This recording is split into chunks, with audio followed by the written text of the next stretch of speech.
नमस्कार प्रेक्षकांनो, मालिकेच्या आजच्या भागामध्ये आपल्याला पाहायला मिळणार आहे की रम्याच्या वागण्यामुळे खरं तर काव्या ही दुखावली गेलेली आहे, तिला वाईट वाटत आहे आणि तेव्हा तिची मानिनी ज्या पद्धतीने समजूत घालते त्यामुळं काव्याचा कॉन्फिडन्स हा परत आलेला आहे. त्याचबरोबर नंदिनी आणि जीवा यांच्या नात्यातली कटुता आता संपलेली आहे आणि दोघंही एकत्र आलेले आहेत. ते आपण आपल्या आजच्या या व्हिडिओमध्ये पाहणार आहोत. त्यासाठी हा व्हिडिओ शेवटपर्यंत पहा. त्याचबरोबर चॅनलवरती नवीन असाल तर चॅनलला नक्की सबस्क्राईब करा. तर इकडे नंदिनी आता जीवाला हॉस्पिटलमधून घेऊन घरी येते. नंदिनीने स्वतः रिक्षा चालवलेली असते आणि रिक्षात बसून ती जीवाला घेऊन गेलेली असते. आता नंदिनी जीवाला घेऊन घरी येते तेव्हा मात्र म्हणत असते की आता बरं वाटतंय ना. तेव्हा जीवा म्हणत असतो की हो. आणि त्यावेळेस नंदिनी म्हणते की चला, तुम्ही काही खाल्लं नसेल ना. गुड्डू सुद्धा तिथे असतो, गुड्डू सुद्धा मदत करत असतो. तेव्हा गुड्डू म्हणतो की हो, पण नंदिनी जीवाला सांगू लागते की तुम्ही जे काय करताय ना, खरंच आजही तुम्हाला लांडगा आला असं करायचं होतं ना, आणि शेवटी तुमची तीच अवस्था झाली. म्हणून मी तुम्हाला किती वेळा समजवण्याचा प्रयत्न केलेला आहे, पण तुम्हाला माझं ऐकायचंच नसतं. तेव्हा नंदिनी म्हणते की खरंच मला माफ करा, पण आता पुन्हा असं वागू नका. तेव्हा जीवा म्हणतो का असं काय करतेस, माफी तर मी मागितली पाहिजे, चूक माझी झालेली आहे आणि तू कशाला माफी मागतेस, असं म्हणत जेव्हा नंदिनीची समजूत घालू लागतो. तेव्हा नंदिनी म्हणत असते की नाही, माझं चुकलं, मी तुमच्यावर विश्वास ठेवायला हवा होता आणि तुम्ही थोडंच खोटं. जीवा म्हणतो की नंदिनी खरंच माझं चुकलेलं आहे. अजून एक गोष्ट मला तुला सांगायची आहे, आणि ती म्हणजे की मी त्या दिवशी लेटर जे तुला येत होते किंवा बुके येत होते ते फॅन्सकडून येत होते. फक्त त्या दिवशी काय झालं माहिती आहे का, मी माझ्या डार्लिंगला धुत होतो आणि त्यावेळेस ती जी चिठ्ठी होती ना आलेली, ती त्या बकेटमध्ये पडली. तर मग ती चिठ्ठी तेवढी मी लिहून तुला देत होतो. बाकीचे सगळे लेटर्स फॅन्सना दिलेले होते, मी नव्हतं दिलेलं, असं म्हणत जीवा नंदिनीला माफी मागत असतो. त्याचवेळी नंदिनी म्हणते की जेवायचं तर मी बघते काय. तेव्हा जीवा म्हणतो प्रॉन्स करी. तेव्हा नंदिनी म्हणते एवढा त्रास होतोय, पण अंगातली तुमच्या मस्ती तेवढी जात नाहीये, तुम्ही ना अतिच करता. तेव्हा जीवा म्हणतो की नंदिनी तुला खरंच माझा त्रास होतोय ना, मी जाऊ का सोडून, मी नाही राहणार तुझ्याबरोबर, मी तुला त्रासही नाही देणार, असं म्हणत जीवा इकडे नंदिनीला बोलत असतो. नंदिनीला म्हणत असतो की मला माफ कर.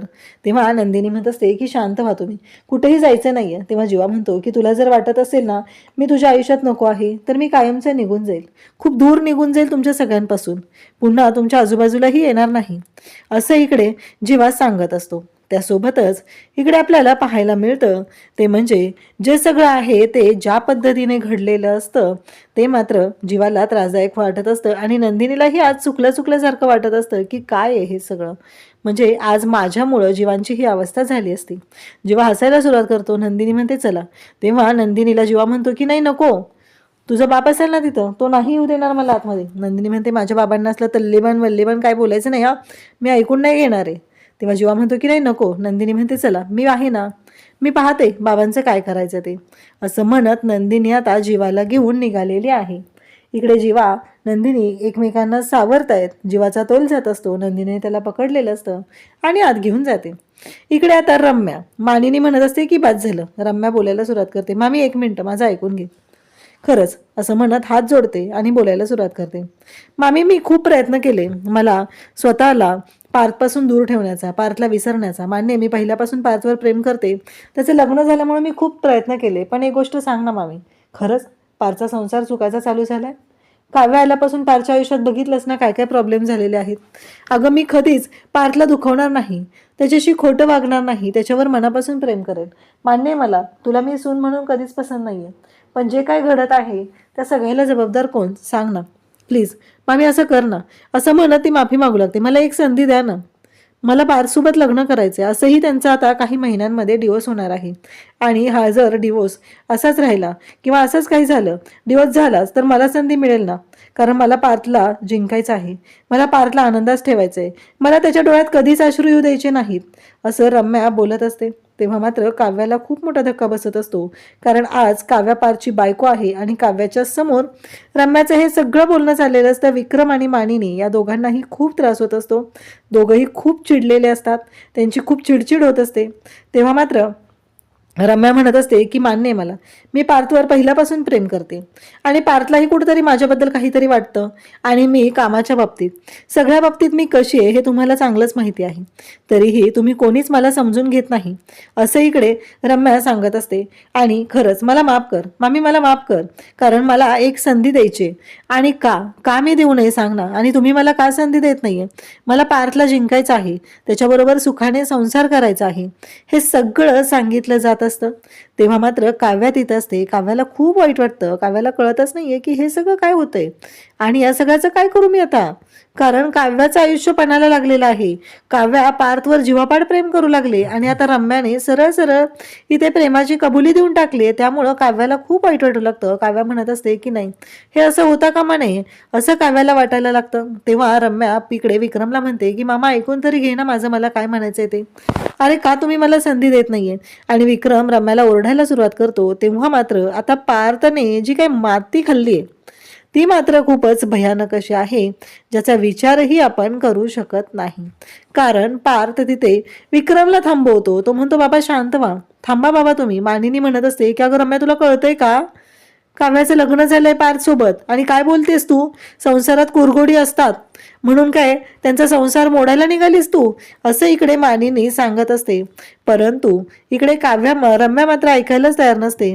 काव्याला खूप वाईट वाटत असतं. आज तिच्या आयुष्यामध्ये हा जो काय एक गोष्ट घडत असते त्यामुळं काव्या खूप डिस्टर्ब झालेली असते. काव्याचा तोल जात असतो. तेव्हा तिथं असलेला युग तिला सांभाळतो. युग म्हणतो वहिनी असं म्हणत युगने तिला सावरलेलं आहे त्या धक्क्यामधून. रम्याची मात्र नाटकं सुरूच आहेत. तिला मात्र खूपच भारी वाटत आहे की चला फायनली कुठंतरी आपल्या मनाप्रमाणे गोष्टी घडतायत ना, एवढंच तिला वाटत असतं. इकडे युग त्याचबरोबर घरातले सगळेजण समजवत असतात. परंतु रम्याने आता सगळ्यांच्या समोर कांड केलेला आहे आणि पार्थ मात्र सगळ्यांच्या समोर म्हणतो की बाबा काय चुकतंय तिचं, कारण रम्याने एक वाक्य वापरलेलं आहे की मी पार्थपासून कोणतीच गोष्ट लपवणार नाही, त्याला कधीच मी दगा देणार नाही. आणि तिथेच पार्थला तो फोटो आठवतो, तो म्हणजे जीवा आणि काव्याचा. आता इथे सगळा गोंधळ झालेला असतो. इकडे धनंजय आहे, तो म्हणत असतो की बरोबर केलंस मी आज. आणि इकडे त्याला शारदा म्हणत असते की माणुसकी सुद्धा तुम्ही विसरलेला आहात. जीवा तिकडे तडफडत होते आणि तुम्ही त्यांच्याशी अशा पद्धतीने वागलाय. तेव्हा मात्र धनंजय म्हणत असतो तडफडू दे, तीच लायकी आहे त्याची आणि जाईल निघून तो. माझ्या मुलीला जो त्रास दिलाय त्याच्यापेक्षा तर कमीच त्रास त्याला झाला असेल. माझ्या मुलीशी त्याने खोटारडेपणा केलेला आहे आणि त्याची शिक्षा त्याला मिळालेली आहे, असं धनंजय बोलत असतो. तेव्हा मात्र नंदिनी तिथे येते. नंदिनीने जीवाला आणलेलं असतं आणि तिथंच खरं तर शिट्ट्या वाजू लागतात, त्या म्हणजे धनंजयच्या. तेव्हा नंदिनी म्हणते बाद झालं बाबा, जीवाला आणून तिने सोप्यावरती बसवलेला आहे आणि बाबांना सांगत आहे की बाबा बाद झालं, आज ना तुम्ही माणुसकी सुद्धा जपलेली नाही. तुम्हाला माहिती आहे का काय झाली असती तुमच्या मुलीची अवस्था? त्या दिवशी त्या लग्न मंडपामध्ये या माणसाने जर माझ्या डोक्यावरती हात ठेवून लग्न करण्याबद्दल तो बोलला नसता तर काय झाली असती माझी अवस्था सांगा ना. आज तुमच्या या समाजाने सेकंड हँड म्हणून माझ्या नावावरती बट्टा लावला असता आणि माझी लायकी काढली असती.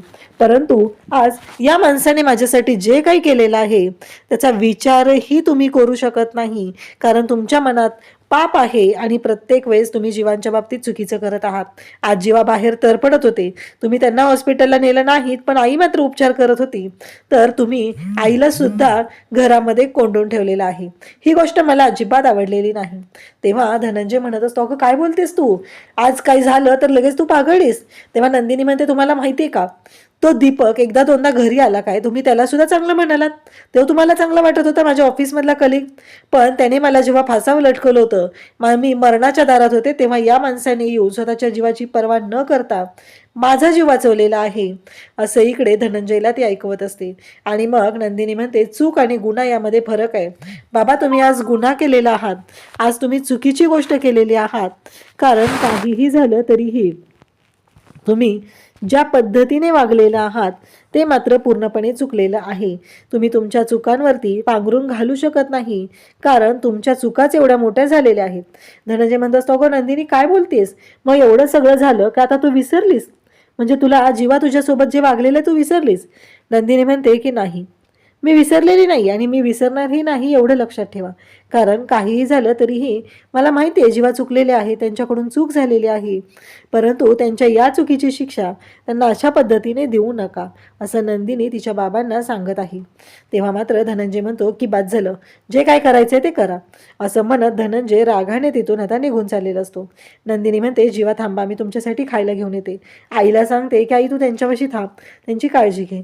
तेव्हा शारदा जीवाला म्हणू लागते की माफ करा, मला माझ्याकडनं चूक झाली खरंच, म्हणजे मी तिथे यायला पाहिजे होतं, पण मी तिथे येऊ शकले नाही आणि मला यांनी रूममध्ये कोंडलेलं होतं. तेव्हा जीवा म्हणतो आई असं काय करताय.